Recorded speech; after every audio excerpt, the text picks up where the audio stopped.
Poppy মনপাকে simple life. তো বন্ধুরা, তোমরা সবাই কেমন আছো? আশা করি সবাই ভালোই আছো। তো আগের দিন তো দেখিয়েছিলাম যে আমি তো অল্প বিস্তর ব্যাগটা গুছিয়েছিলাম। তো আজকেও চলে আসলাম আরেকটা তোমাদের এই ঘুরতে যাওয়ারই ভিডিও নিয়ে। তো আমরা যেদিন ঘুরতে গেলাম সেই দিনের ভিডিওটা নিয়ে, যেদিন আমরা বাড়ির থেকে বেরিয়েছিলাম, তো সেই দিনের কিছু ক্লিপস তোমাদের সঙ্গে আজকে শেয়ার করতে আসলাম। তো আমরা তো বেরিয়ে তো প্রচুর ভুগতে হয়েছে আমাদের সেই দিনে, মানে এরকম দুর্ভাগ্য যে আমাদের কপালে ছিল আমরা জানতেই পারিনি বা বুঝতেই পারিনি। তো পুরো ভিডিওটা তোমরা দেখতে থাকো, তাহলেই বুঝতে পারবে। তো আমার কিছু জামাকাপড় আরও নতুন নতুন যেগুলো কিনেছিলাম সেগুলো আমার বক্সে কিন্তু ভরা হয়নি। আগের দিন তো ঘরে যেগুলো ছিল, যেগুলো নিয়ে গেছিলাম সেইগুলোই ছিল। তো এখন এই নতুন জামাকাপড়গুলো দেখো সব প্যাকেট করা ছিল, সেইগুলো আমি এখন গুছিয়ে নেব। কারণ দেখো সব প্যাকেটের মধ্যেই রয়েছে নতুনগুলো। যেগুলো ছেলের প্যান্ট, আমারও কিছু ড্রেস ছিল, সেগুলো সব এখন বার করে নিচ্ছি। নিয়ে সকালবেলায় আমি তাড়াতাড়ি করে রান্নাটা করে এখানে সব গুছিয়ে নিচ্ছি, কারণ বিকেলেই আমাদের আজকে বেরোবো, বিকেলে বেলা।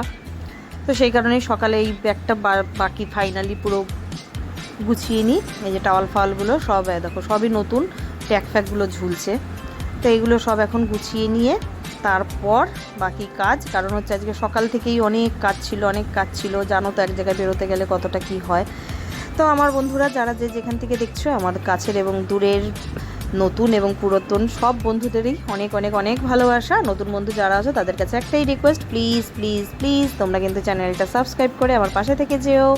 এরপর আরও নতুন নতুন ভিডিও দেখতে পাবে তাহলেই। তো চলো আজকে তোমাদের সঙ্গে এই যে বেরোলাম, বেরিয়ে কোথায় কি করলাম, কপালে কি দুর্ভোগ লেখা ছিল আমাদের, সেগুলো সবই তোমাদের সঙ্গে শেয়ার করব। তো চলো ভিডিওটা তোমরা দেখতে থাকো। তো দেখো ফাইনালি বিকেলবেলা কিন্তু আমি রেডি হয়ে নিয়েছি, ব্যাগপত্র সব গুছিয়ে নিয়েছি, দেখো সব কমপ্লিট গোছানো। তো ফাইনালি আমরা রেডি হয়ে গেছি। এখন আমি তো রেডি হয়ে গেছি, আর কেউ রেডি হয়নি। আবার একটু বেরোবো, হচ্ছে তোমার ব্যাগপত্র গোছানো কমপ্লিট। তো আমি এখন যাচ্ছি হচ্ছে একটু মায়ের সঙ্গে দেখা করতে, ও বাড়িতে মা মাসি ওরা আছে যে, ওদের সঙ্গে একটু দেখা করতে। তো দেখা টাকা করে আসি, করে এসে যখন বেরোবো তখন আবার তোমাদের সামনে আসছি। কোথায় যাব তারপরেই বলবো, এখন কিন্তু বলবো না কোথায় যাচ্ছি, ঠিক আছে? তো দাদাকে নিয়ে একটু ডাক্তারের কাছে যেতে হবে, কারণ বলছে হঠাৎ করে মাথাটা ব্যথা করছে। তা ট্রেনে উঠলে ওষুধ তো আর পাবো না, তাই গিয়ে একটু দেখিয়ে আসি, ওষুধপত্র নিয়ে আসি, পরে আবার আসছি তোমাদের সাথে কথা বলতে, ঠিক আছে? তো দেখো মায়ের সঙ্গে দেখা করে বাড়িতে এসেই আমি কিন্তু তোমাদের দাদাভাইকে নিয়ে ডাক্তারের কাছে গেছি। ডাক্তারের কাছ থেকে এসেই দেখি গাড়ি এসে গেছে। তো তখন আর সেরকমভাবে ভিডিও কিছু করতে পারিনি, ব্যাগপত্র সব তুলে দিয়ে, কারণ হচ্ছে 6:30টার বেশি বেজে গেছিলো আমাদের, যেহেতু রাত্রি 10টায় ট্রেন। সেই কারণে তড়িঘড়ি আমরা বেরিয়ে গেছি, কারণ আমরা এখন যাচ্ছি হচ্ছে ব্যান্ডেল স্টেশন। বাড়ি থেকে ব্যান্ডেল যেতে মোটামুটি 40 মিনিটের মতো লাগবে, আমাদের সময় লাগবে। তো সেই কারণেই এখন আমরা হচ্ছে ব্যান্ডেল যাচ্ছি। ব্যান্ডেল স্টেশন থেকে ট্রেন ধরে তারপরে হাওড়া যাব, হাওড়া থেকে তারপরে আমাদের Puri superfast express, Puri express যেটা সুপারফাস্ট পুরী এক্সপ্রেস, সেটাই। তো এর জন্যই গাড়িতে উঠে পড়েছি। গাড়িতে উঠে এবার চললাম হচ্ছে ব্যান্ডেলের উদ্দেশ্যে। তো চলো ব্যান্ডেলে গিয়ে আবার তোমাদের সঙ্গে দেখা হচ্ছে।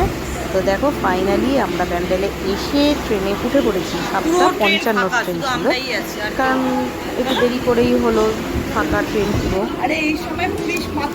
আমরা এই ট্রেনের মধ্যে রয়েছি, আর কেউ নেই।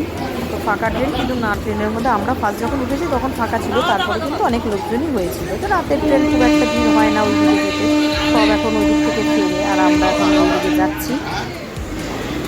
তো ট্রেনে উঠে প্রায় 1 ঘন্টা লাগবে ব্যান্ডেল থেকে হাওড়া যেতে। তো ওই 1 ঘন্টার সময় কিন্তু এখন দেখছো তোমাদের দাদাভাইকে একটু সুস্থ, কিন্তু তোমাদের দাদাভাই খুব অসুস্থ হয়ে পড়েছিল ট্রেনের মধ্যে।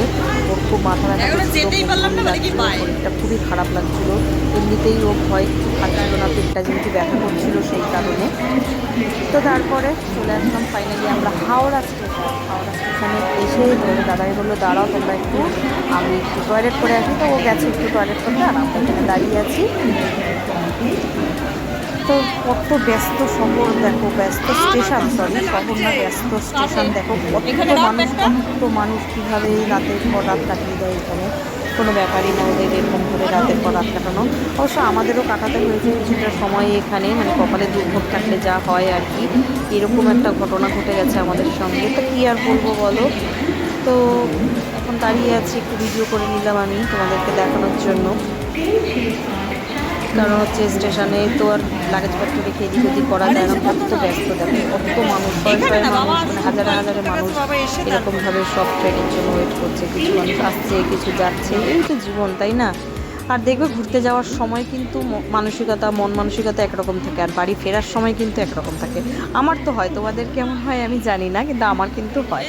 আমি যখন বেরোই তখন আমার মনে খুব আনন্দ থাকে, স্বতঃস্ফূর্ত মন থাকে, মানে মানে মনটা আনন্দে নাচে, কিন্তু যখন বাড়ি ফিরি তখন আর মন মরা হয়ে যায়, ইচ্ছা করে না।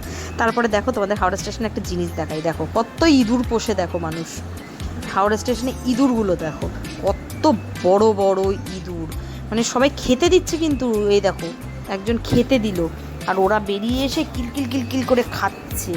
আমারও একটু ভাল লাগলো, তাই একটু ভিডিও করে নিলাম তোমাদেরকে দেখানোর জন্য। যেখানে ট্রেনটা, মানে আমরা ট্রেন ধরবো, তো বোর্ডের সামনে আমরা দাঁড়ানো ছিলাম, তো সেই বোর্ডিংয়ের সামনেই দেখছি এরকম অবস্থা, তো আমি একটু ভিডিও করে নিলাম। দেখো কত কত কত ইঁদুর। তো যাই হোক, এরপরে আমরা চলে গেছিলাম 23 নম্বর প্ল্যাটফর্মে, যেখান থেকে ট্রেনটা ছাড়বে, কুলি নিয়ে গেছিলো। তো আমরা দেখছি রাত্রি 10টা বেজে গেছে, তো ট্রেনের তখনও কোনো অ্যানাউন্সমেন্ট ছিল না। তো আমরা ভাবলাম ট্রেনটা যখন দেরি করলো, ঠিক আছে চলো তাহলে খেয়ে নিই। তো আমরা একটু খেয়েই নিলাম। আমি বাড়ির থেকে চিলি চিকেন করে নিয়েছিলাম, চিলি চিকেন আর রুটিটা কিনেই এনেছিল প্যাকেট করে। দেখো সবাই মোটামুটি খাওয়া দাওয়া করছে, কারণ হচ্ছে ট্রেনটা দেরি করছে, তাই ট্রেনটা দেরি হচ্ছে। কত দেরি হবে জানি না, পরে বলছি তোমাদেরকে কি ভুগতে হয়েছে তারপরে আমাদের। তো আমরা এখন খাওয়া দাওয়া করে নিই, খাওয়া দাওয়া করে বসতেই হবে। খাওয়া দাওয়া করে তারপরে ভাবলাম যে ট্রেনে উঠবো, উঠে একবারে শুয়ে পড়বো, যেহেতু ট্রেনটা একটু দেরি করেই আসছে সেই কারণে। তো খেয়ে দিয়ে নিই, খাওয়া দাওয়া কমপ্লিট করে তারপরে আবার হাত পাত ধুয়ে এসে দেখো বসে আছি। কি হয়েছে বলো তো, ট্রেনটা আমাদের ছিল 10টা 50-এ, ঠিক আছে? 10টা 50-এর ট্রেন, রাত্রি 11:30 বাজে, 11:15 হয়ে গেছে, দেখো তোমাদেরকে দেখাচ্ছে, কিন্তু ট্রেনের দেখা আর মেলে না। সবাই তো অধৈর্য হয়ে গেছে, বিরক্ত হয়ে গেছে, কত লোক কত লোক। সেই ট্রেন লাস্টে আমাদের কখন ঢুকিয়েছে জানো? রাত্রি 12:30টার সময়। মানে কীরকম অধৈর্য লাগে তাহলে ভাবো। মানে ওরা অ্যানাউন্স করেই যাচ্ছে যে ওদের কোচ এখনও রেডি হয়নি, সেই কারণে ওরা এখনও ট্রেনটা প্ল্যাটফর্মে ঢোকাতে পারছে না। তাহলে মানুষের ভোগান্তি কীরকম ভাবতে পারো? 10টা 50-এর ট্রেন রাত্রি 12:30টায় প্ল্যাটফর্মে ঢুকিয়েছে। মানে এত দুর্ভোগ, এত অসহ্য লাগছিল কি বলবো। তবে যাই হোক, 12:30টায় ট্রেনটা ঢোকালো পরে এই দেখো অবশেষে ট্রেনে উঠেছি আমরা। তো আজকে ট্রেনে ওঠা পর্যন্ত এইটুকুই ভিডিও, বেশি ভিডিও আর বড় করছি না, ছোট্ট একটা ভিডিও দিলাম। তো ট্রেনে উঠে এই যে আমরা জিনিসপত্র ঢুকিয়ে দিয়ে সিটের নিচে বসে আছি, একদম বিধ্বস্ত অবস্থা, এবার ঘুমিয়ে পড়বো। তো চলো এবার আমরা একটু ঘুমাই, আর পরের দিন তোমাদের সঙ্গে আবার দেখা হচ্ছে, পরের দিন চলে আসবো। তো আজকের মতো টাটা, সবাই ভালো থেকো, সুস্থ থেকো, আর সবাই সবার পাশে থেকো। Tata, bye bye.